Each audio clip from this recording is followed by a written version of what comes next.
Temos connosco Joana Parracho, a jurista da DECO de Santarém. Esta semana vamos falar sobre um tema que é bastante atual, a questão do impacto da pandemia da Covid nas famílias. Muitos estão em teletrabalho, muitos ficaram desempregados, houve uma quebra de rendimento, as pessoas vêem-se com dificuldade em pagar os empréstimos, as dívidas, e é esse o nosso tema. Não paguei as minhas dívidas, o que é que faço agora? A DECO tem recebido muita gente a pedir ajuda? Sim, olá, muito boa tarde a todos. É verdade, portanto, neste quadro de pandemia provocado pelo Covid-19, muitos foram os consumidores e têm sido, continuam, portanto, e muitas famílias que têm pedido o apoio da DECO. Até posso adiantar que entre a declaração de estado de emergência, entre março e abril, a DECO recebeu mais de 3.500 pedidos de ajuda. Portanto, foram muitos os pedidos de apoio que recebemos durante este período e que continuamos, obviamente, a receber. Isto porquê? Porque as famílias ficaram, muitas delas, com o seu rendimento reduzido, noutros casos, por força do encerramento ou redução da atividade empresarial, deram-se situações de desemprego, situações de layoff. Portanto, houve aqui uma quebra de rendimento da atividade com profissionais liberais também. Portanto, tudo isto gerou aqui grandes dificuldades económicas no seio familiar. E, portanto, o que é que aconteceu? Muitos consumidores deixaram de conseguir pagar os seus empréstimos para fazer face, então, a prioridades, como necessidades básicas, tais como alimentação, fornecimento de eletricidade, de gás ou água, e também algumas destas contas também ficaram por pagar. Portanto, também houve dificuldades no pagamento destas necessidades básicas. Perante estas questões, que conselhos é que a DECO normalmente tem para dar às pessoas? Estas pessoas que estão com dificuldades em pagar as contas? Sim, pronto. Aquilo que nós temos alertado e a informação que nós temos prestado aos consumidores portanto, também uma informação que tem sido divulgada através da comunicação social e de próprias medidas que foram implementadas pelo Governo. Portanto, houve aqui, obviamente, surgiram aqui um conjunto de medidas governamentais que visaram, portanto, mitigar um pouco este choque financeiro.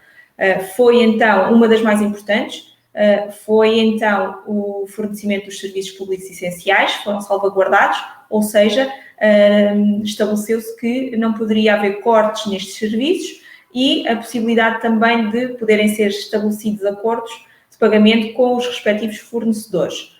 Um outro também muito importante e que veio aqui dar, digamos assim, uma levada de ar fresco às famílias foi a possibilidade de adesão à moratória pública para crédito à habitação. Portanto, permitindo assim o não pagamento das prestações até final de setembro, que vem aqui também dar uma grande ajuda, porque realmente o crédito à habitação é daquelas prestações que, portanto, é das mais pesadas, digamos assim, no orçamento familiar e também das mais importantes, não é? Que é a casa de morada de família. Portanto, aqui, para além destas medidas, a DECO, portanto, dá essa informação de como é que o consumidor pode agir nessas situações, portanto, que medidas é que estão ao seu dispor para se poder proteger perante esta situação, e alertamos essencialmente para o seguinte, porque perante esta situação, perante esta pandemia, o consumidor muitas vezes está a ser instigado, digamos assim, ou é insistentemente pressionado para pagar. E acaba muitas vezes por aceitar uma renegociação que por vezes pode ser mal feita e que mais tarde pode também não conseguir cumprir, e então esta é uma solução que nós alertamos e que é de evitar. Portanto, face a esta perspectiva de incumprimento e demonstrando boa fé, o primeiro passo a dar será, portanto, procurar uma solução conjunta com a instituição bancária perante este novo quadro orçamental. E, portanto, é sempre, o primeiro passo é sempre tentar renegociar com a instituição bancária portanto, e tendo em conta as medidas que foram estabelecidas e evitar então estas renegociações que por vezes inicialmente até parecem que vêm aqui ajudar um pouco, mas depois tornam a situação ainda mais difícil. O que normalmente é fazer um plano de prestações que seja razoável, que as pessoas com o seu rendimento disponível consigam cumprir. Isso é o que normalmente é aconselhado, não é? Exatamente.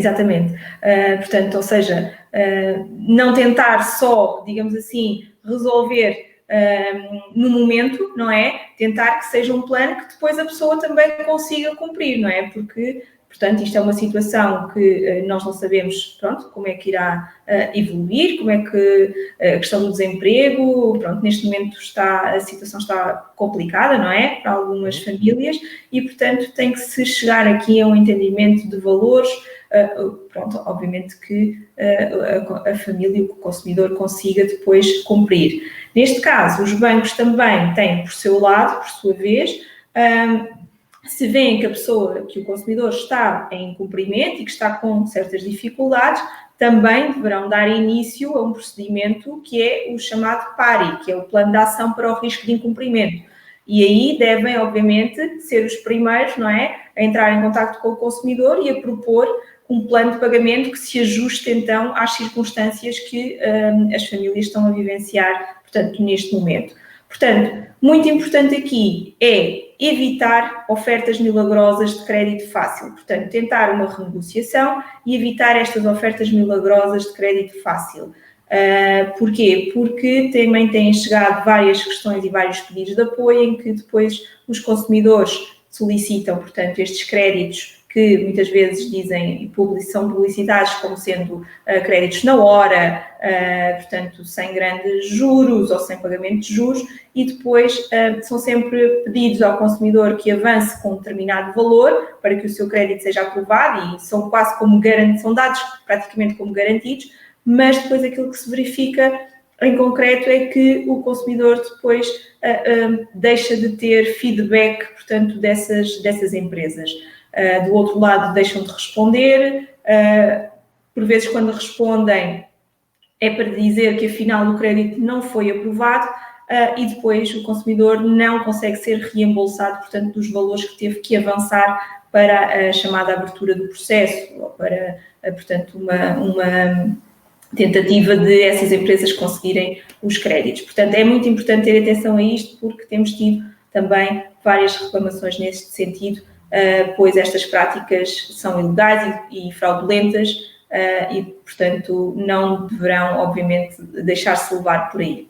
Por outro lado, as pessoas também devem evitar aumentar a sua dívida, torna-se uma bola de neve. Se vão pedir mais crédito, agora resolvem o problema agora por uns meses, mas depois, mais tarde, e acabam a pagar juros altíssimos, os créditos pessoais, não é? Aqueles créditos que prometem que resolvem logo o problema, acabam depois por agravar mais tarde a vida financeira daquela pessoa. Não é? Exato. Se a situação já não está fácil, não é? E, portanto, há que ter aqui consciência de que muitas vezes recorrem a estas ofertas milagrosas destes créditos fáceis, não é? Créditos na hora, porquê? Porque já tentaram, talvez, junto de outras instituições financeiras e foi-lhes recusado. Portanto, temos que ter consciência de que, se nos foi recusado por outras instituições bancárias credíveis, não é? Então é porque nós não temos capacidade, portanto, foi-nos recusado porque a nossa taxa de esforço, se calhar, já ultrapassou aquilo que é o aconselhável. E, portanto, se essas instituições que estão, obviamente, acreditadas pelo Banco de Portugal não estão a conceder o crédito, então devemos duvidar sempre destas ofertas fáceis, porque dificilmente a pessoa, se já está em cumprimento, já pode ter o nome no Banco de Portugal, no mapa de responsabilidades de crédito, e, obviamente, nenhuma instituição bancária vai conceder crédito quando já tem o nome, portanto, no mapa de responsabilidades. Quando as pessoas estão aflitas, a DECO tem um gabinete próprio. Onde é que as pessoas podem pedir ajuda? A DECO facilita essa ajuda? Sim, claro que sim. Portanto, a DECO tem o Gabinete de Proteção Financeira. Este é um gabinete que, portanto, que presta apoio e também faz mediação com os credores e tenta aqui procurar o equilíbrio das suas finanças pessoais, portanto, na informação, presta também orientação económica sobre os créditos, portanto, há toda aqui uma ajuda nesse sentido. Portanto, caso esteja com alguma dificuldade, tenha alguma dúvida sobre os seus créditos, precise de alguma orientação, ou seja, não é preciso estar em cumprimento para contactar o nosso Gabinete de Proteção Financeira. Até convém não deixar as questões agravarem-se, não é? Exatamente, até porque... Se houver casos em tribunal, por exemplo, ou se já houver um contencioso, a DECO já não pode intervir, não é? Sim, portanto, todas aquelas situações que já tenham avançado para a via judicial, a DECO, nesses casos, não poderá intervir, porque já estará fora das nossas competências, do nosso âmbito de intervenção. Portanto, assim que a pessoa, portanto, senta ou veja que está em risco de incumprir, é procurar logo esse apoio, porque também muitas vezes aquilo que verificamos é que as pessoas já vêm um pouco tarde e depois pode ser para nós mais difícil tentarmos ajudar e tentar aqui resolver o problema. Portanto, quanto mais cedo possível, para que nós também possamos ajudar e que a solução seja favorável, obviamente. Este gabinete funciona presencialmente, através de videochamada? Como é que vocês estão a trabalhar nesta altura? Sim, portanto, neste momento, atendendo à situação que se vive presentemente, não estamos a fazer atendimento presencial, portanto, mas lá está, não deixamos, obviamente, de continuar a apoiar e a entrar em contacto com os credores, abrir processos de mediação. Portanto, os consumidores podem contactar todos os dias úteis o Gabinete de Proteção Financeira, podem pedir informações ou tirar as suas dúvidas através de videochamada, Skype, para quem tem conta Skype, telefonicamente, portanto, para o número 213-710-238 ou por e-mail gas@dec.pt. Muito bem, muito obrigado, Joana. Obrigada. Vemo-nos na próxima semana. Boa tarde. Boa tarde, obrigada.